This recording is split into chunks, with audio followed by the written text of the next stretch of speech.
Bonjour à tous ceux qui nous retrouvent. On va commencer dans quelques instants. Charles va nous retrouver. Donc, moi, c'est Mélanie Pellen. Pour certains, je vous connais peut-être. Je m'occupe du volet un peu administratif de CF Service. Donc, je vous laisse là, dans la conversation, mon adresse mail. N'hésitez pas à m'écrire pour me poser les questions auxquelles on n'aurait pas répondu aujourd'hui. On est à votre disposition avec Charles. Donc voilà, n'hésitez pas. Et Charles, je pense qu'on va pouvoir. On démarre, je vais démarrer. Hop.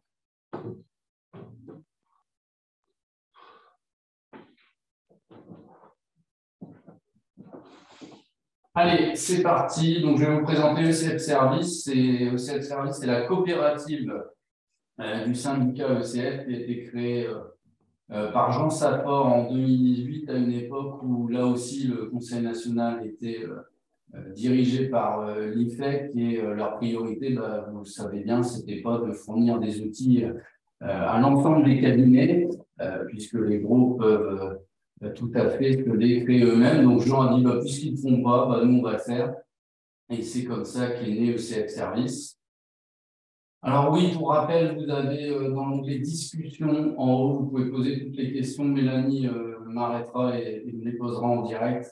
Alors n'hésitez pas, l'idée c'est que ça soit interactif, que ça soit court parce qu'on est bien occupé, mais que ce soit agréable. Donc une société coopérative sous forme de SAS, assurée en RCP et ouverte bien évidemment à tous les experts comptables, c'est l'ADN de CF. L'objectif c'est de mutualiser les moyens, comme le veut la coopérative, renforcer évidemment la marque expert comptable dans une population qui est moins connue, enfin qui nous connaît moins, du moins, qui sont les particuliers, puisqu'on est le bras droit du chef d'entreprise, donc très connu des chefs d'entreprise, un peu moins des particuliers, et puis renforcer bien évidemment l'image du syndicat. ECF, vous le savez, c'est des experts comptables au service des experts comptables pour la défense de l'exercice libéral et indépendant de notre profession.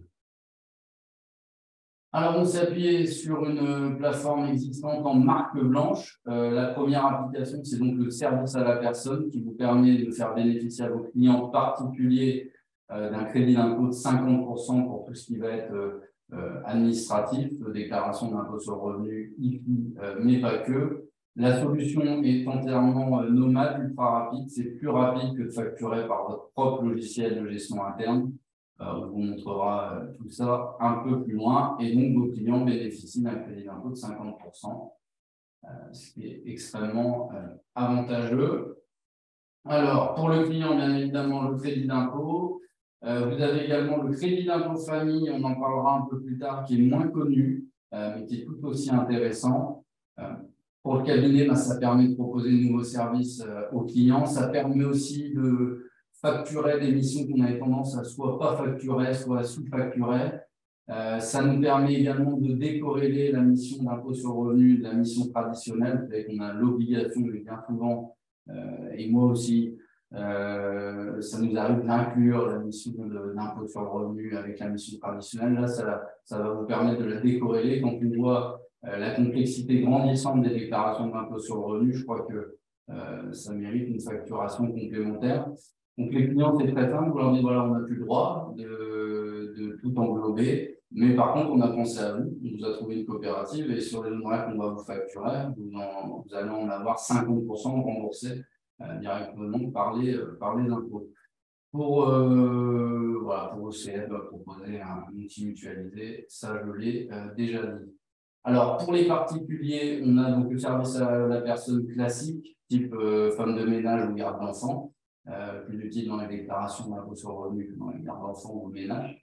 Voilà, c'est un choix, sachant que le coût est presque entièrement gommé par le différentiel de TVA, puisque nous, on a une TVA à 20 et les particuliers ont une TVA à 10. Donc, en fait, le différentiel peut jouer entre 2 et 3%. On aura un exemple que je chiffrerai tout à l'heure.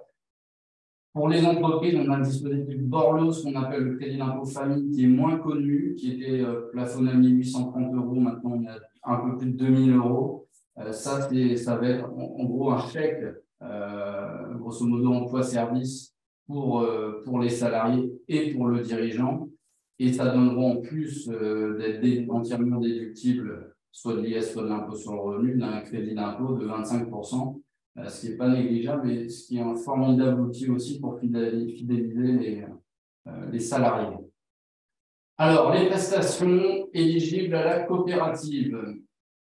On a, en matière fiscale, on a les déclarations d'impôt sur le revenu et d'IFI, ça c'est les plus connus, mais pas que, bon, tout ce qui est option impôt.gouv. Pour faire simple, c'est tout ce qui va être hors conseil, hors prérogative d'exercice, la note, et hors monopole des avocats. Donc, tout ce qui va être administratif, on peut retrouver le bilan retraite, mais uniquement pour la partie collecte d'informations et inventaire, pas pour les préconisations.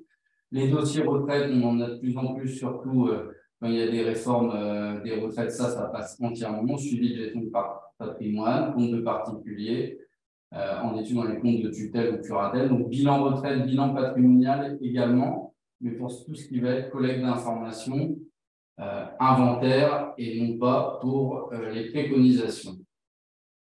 Je regarde si on a des questions. Pour l'instant, non, je continue. Hop. Alors, comment ça fonctionne? Ben, c'est très simple. Le cabinet établit une lettre de mission. On a des lettres de mission type, si vous les demandez à Mélanie, elle pourra vous les transmettre. Établit une lettre de mission pour la déclaration d'impôt sur le revenu, par exemple. Signer avec Je signe expert, c'est mieux, on gagne du temps. Ensuite, vous saisissez le relevé de prestation sur la plateforme. Vous faites votre prestation. Alors, chez le client, il faut faire une partie de la mission chez le client. Soit vous allez chercher les documents, soit vous les restituez, soit vous faites le travail chez le client. On avait une exemption lors du Covid, mais on ne l'a plus maintenant. On a demandé, lorsqu'on était au Conseil national, Jean a demandé à ce que cette exemption soit gravée dans le marbre. Ça a été refusé. On espère représenter la chose dans quelques mois. Une fois que vous avez saisi votre relevé de facturation, le client, vous remplissez le montant de la prestation. Le client va recevoir un mail dans lequel il va devoir valider la prestation. Puis on lui demandera son mode de paiement. Carte bleue, chèque, donc tu peux le régler par carte bleue. Une fois le règlement effectué, la plateforme enverra la facture au client et votre propre facture, déduction faite de la commission, qui est la différentielle entre 2 et 3%. Alors, on aura l'exemple chiffré tout à l'heure. Voilà, c'est extrêmement simple, c'est plus simple que de facturer par votre logiciel de facturation, de gestion interne, de facturation interne.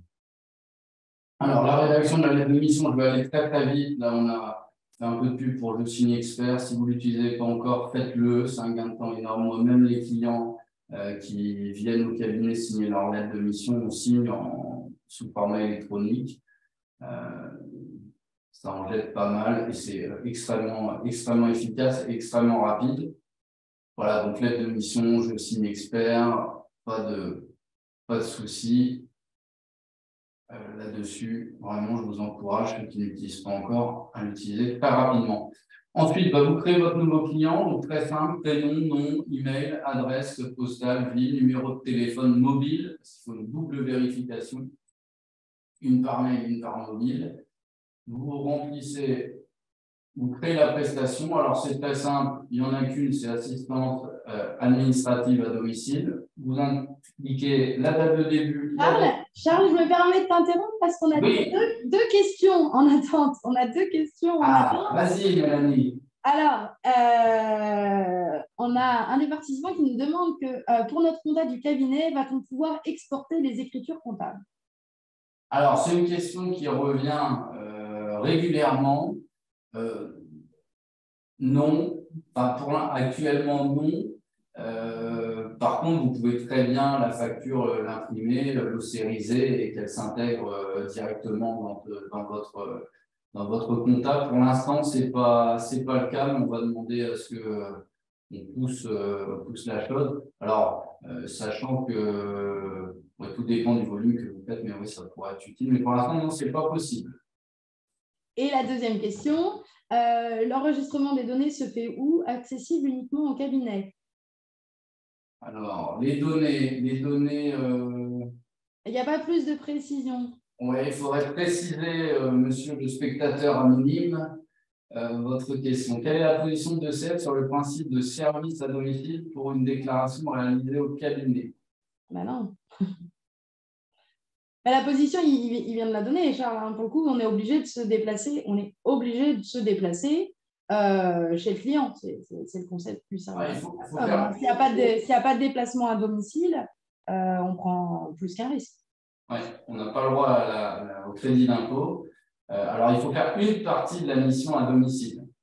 C'est-à-dire, soit vous allez chercher les pièces, soit vous faites le boulot sur place, soit vous les restituez, soit les trois.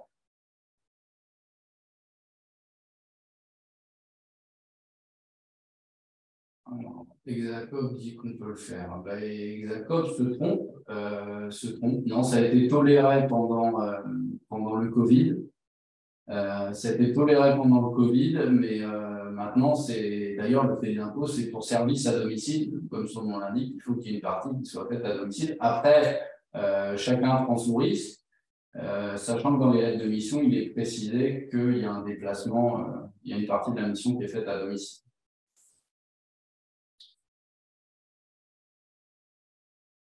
Alors ensuite, le client va recevoir, je ne sais pas si j'ai... Ah, on a encore... Est-ce qu'on peut avoir accès au replay? Oui, je pense. Hein, Mélanie va pouvoir nous faire ça. Oui, on est enregistré. Je sais filmer. On est enregistré, voilà. Donc, concernant le secret professionnel et aussi la conservation de la data, c'est uniquement le cabinet qui y a accès. Oui, la plateforme répond aux normes RGPD. Je pense qu'il n'y a aucun souci là-dessus. Les tarifs sont libres, bien évidemment. Hein, c'est nos tarifs à nous, hein, c'est nous qui facturons et on a des honoraires qui sont totalement libres. Bon, là, j'ai fait un exemple avec 1 euro parce que c'était Mélanie qui a joué la cobaye. Et bien évidemment que je ne fais pas de déclaration d'impôt sur le revenu à 1 euro. Et d'ailleurs, quand vous parlez crédit d'impôt, connaissant la phobie fiscale française, je peux vous dire que les honoraires, vous pouvez bien facturer. Et quand on voit notamment la complexité grandissante des déclarations d'impôt sur le revenu, je pense que c'est des prestations à part entière qui, si elles sont faites par le cabinet, doivent être facturées comme elles se doivent parce qu'on a notre responsabilité qui peut être engagée également. Donc, une fois que la prestation est remplie, le client va recevoir ce relevé de prestation et il va accepter la prestation et choisir le mode de paiement. Voilà, c'est aussi simple que ça, c'est ultra rapide. Et juste après, il reçoit la facture, donc sa facture à lui. Nous, on va recevoir notre facture à nous, établie directement par la coopérative, déduction faite de la petite commission. Et en début d'année, le client va recevoir l'attestation et le cabinet d'expertise comptable aura à disposition toutes les attestations de ses clients sur son espace. Alors, comment ça fonctionne? Comment vous vous inscrivez? Alors, il y a un bon de souscription d'une part de 200 euros à ECF Service, qui est une souscription d'une part au capital, donc qui est remboursable à votre départ, le plus tard possible. Pour l'instant, on n'a pas eu de départ. Vous pouvez souscrire en ligne à www.ecfservice.fr. Mélanie va nous mettre l'adresse sur le chat. Il faut ensuite souscrire à 10 euros pour souscrire une part pour la coopérative de service à la personne d'une valeur de 10 euros, donc ça fait 210 euros en one shot. Et puis après, les tarifs annuels, c'est 60 euros pour les adhérents ECF et ECF Service, 190 euros pour les adhérents ECF Service et tout le prix public qui est de 390 euros. Voilà, mais je sais que vous avez tous été adhérents ECF. Donc, vous payerez 60 euros par an, ce qui est extrêmement faible. Et honnêtement, l'année dernière, je n'ai pas fait le calcul, mais il y a 2 ans, ça représentait 6% des honoraires facturés par le cabinet. Quand même pas négligeable. Voilà, donc là, ça récapitule. Donc, 210 euros en one shot, et puis 60 euros pour les adhérents ECF et 190 euros pour les non-adhérents ECF. Le coût variable de la plateforme, il est 11%, mais entièrement gaulé ou presque par le différentiel de TVA. Alors, le calcul, si on fait le calcul de la part du cabinet, mais je pense qu'il faut mieux le faire à l'inverse, c'est la slide suivante. Vous avez un prix de 100 euros hors taxe, vous ajoutez la commission, ça fait 11 €, ça fait un total hors taxe de 111 €, auquel vous ajoutez la TVA de 10%, 11,10 €, soit un total arrivé pour le client de 122,10 € contre 120 € si vous aviez facturé vous-même via votre logiciel de gestion interne. Donc, il y a un différentiel qui est extrêmement faible. Si on fait le calcul à l'envers, c'est ce calcul-là qu'il faut effectuer. Vous avez un prix particulier de 120 €. À la fin, vous récupérez 100 €. Si vous passez par la coopérative, vous récupérez 97,09 €. Sauf que dans le second cas, le client a bénéficié d'un crédit d'impôt de 60 €. Je vous laisse faire les calculs vous-même et vous pouvez très bien augmenter votre prestation et la passer à 200 €. Ça passe très facilement, sachant que c'est, comme je l'ai dit plusieurs reprises, c'est de plus en plus compliqué. C'est des missions que les clients n'aiment pas faire eux-mêmes et sur lesquelles on peut avoir de la valeur ajoutée. Alors, les évolutions qui ont tenté d'être apportées par le Conseil national, c'était l'exemption de déplacement à domicile. On en a parlé tout à l'heure, donc ça n'a pas fonctionné.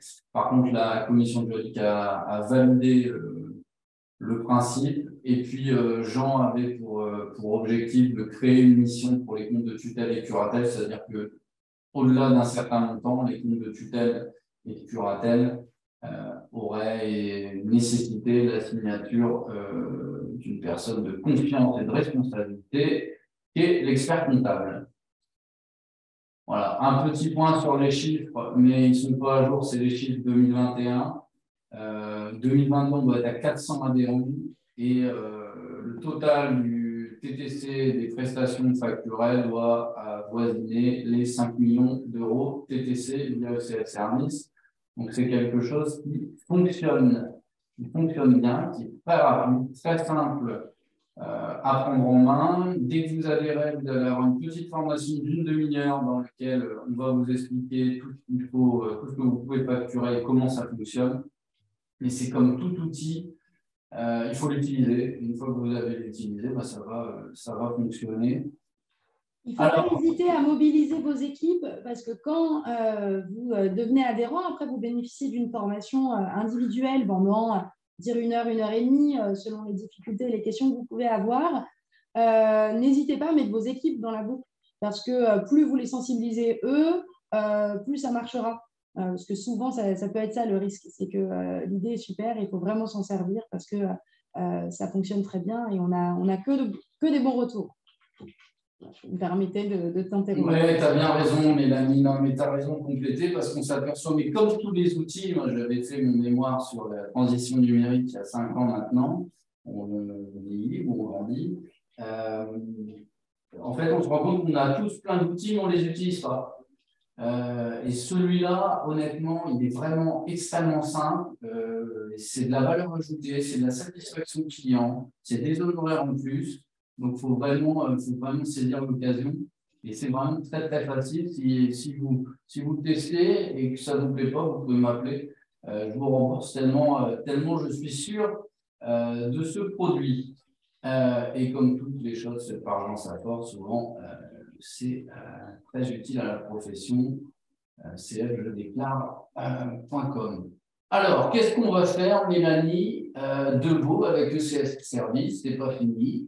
On prépare une plateforme de gestion de patrimoine avec nos amis LexisNexis à un prix défiant toute concurrence. On a un partenariat avec nos amis également d'Experts et Finance et puis on est en train de travailler pour que la coopérative soit réellement une coopérative, enfin pousser le concept de coopérative en mutualisant les coûts toujours dans l'ADN de CF, de fournir des services et des outils à l'ensemble des consoeurs et des confrères, peu importe votre taille, peu importe votre mode d'exercice. Voilà, je pense que j'ai fait le tour. On voit ma trombine, mais vous l'avez en visu. Mon adresse mail, charles.basset@phoenixfinance.fr et l'adresse de mon ami ecfservice@ecf.fr. Mais je pense que vous allez recevoir tout ça également par mail. Ce qu'il faut retenir, c'est ecfservice.fr pour vous inscrire. N'hésitez pas, foncez, c'est maintenant, parce que si vous dites la prochaine, c'est dans 1 an. Là, les déclarations d'IRPP, ça arrive à grand pas. Est-ce qu'on a des questions? Oui, je pense. Okay. Alors, on a notamment une question qui vient nous dire quelle est notre différence, par exemple, avec les plateformes. Je te laisse regarder, Charles. Sur pièce. Alors, notre différence avec les plateformes, c'est principalement le prix et le fait que c'est géré par nous, par ECF, et le fait que vous allez pouvoir bénéficier, alors vous bénéficiez à votre tarif privilégié, mais d'autres services qui vont arriver très très vite. Est-ce que vous avez d'autres questions? Est-ce que les déclarations de LMNP… Ah oui. Alors, non. Non au réel, mais je pense que la question concerne le réel. Alors, au micro, oui, c'est dans la déclaration d'impôt sur le revenu. Au réel, non. À la limite, on peut passer la création de l'activité LMNP, on peut la passer dedans, parce que c'est de la prestation administrative, tout comme on peut passer les prévisionnels, moi je le fais, quand je ne suis pas sûr du financement et quand je ne suis pas sûr du projet, je passe le prévisionnel, comme ça le client, si jamais ça ne va pas au bout, et ben, au moins, il récupérera la moitié de mes honoraires et puis on n'aura plus facturé le prévisionnel. Par contre, le LMNP au réel, non. Et puis, il n'y aura aucun intérêt parce qu'en adhérant à un CGA, vous pouvez faire bénéficier à vos clients du crédit d'impôt pour frais de compta des 2/3. Non.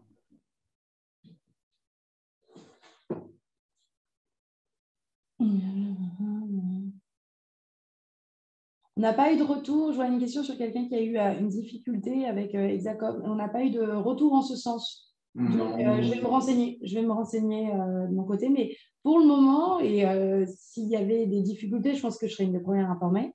Et pour le moment, je n'ai rien eu. Donc, je me renseigne et je note votre nom et je reviens vers vous.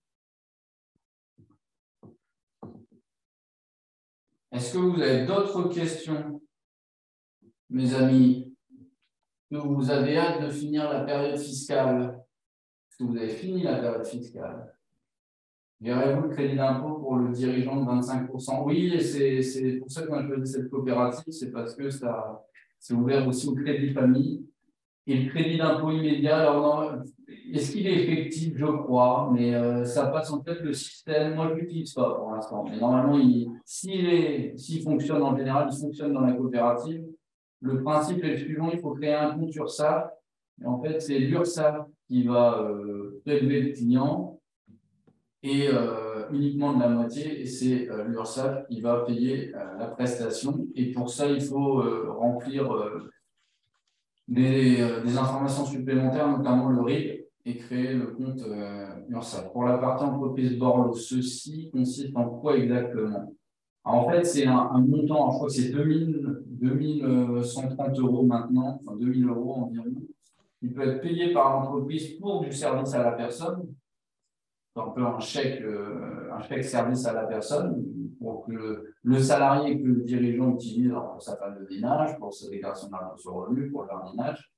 Ce montant-là est déductible, sans payer de cotisation sociale, déductible du résultat fiscal, donc il y a un gain d'IS et un gain d'IR. Et en plus, il y a un crédit d'impôt de 25%, soit 25% sur l'IS, soit 25% sur l'IR. Alors, par contre, il faut qu'il y ait des salariés dans la société. Le dirigeant y a droit, mais il faut qu'il y ait des salariés, donc ça peut considérer 3-4 clients, pas quelques clients, tout dépend de la taille de vos cabinets, mais c'est des petites optimisations qui sont bien vues de la part de notre clientèle. Dominique, salut Dominique. Bonjour, pour info, j'arrive à extraire les… Eh ben, super, merci Dominique. Ça, c'est la Réunion, ils sont très forts à la Réunion. Paul, effectif depuis… ouais, voilà, super. L'évaluation des parts d'une SCI dans le cadre d'un bilan patrimonial peut-elle rentrer dans le cadre du service à la personne? J'ai tendance à vous dire oui. Pour moi, la règle, vraiment, c'est tout sauf le conseil, sauf la prérogative d'exercice, la nôtre, et sauf le monopole des avocats. Évaluation, pour moi, ça pose aucun problème. Bah, avec plaisir, avec grand plaisir.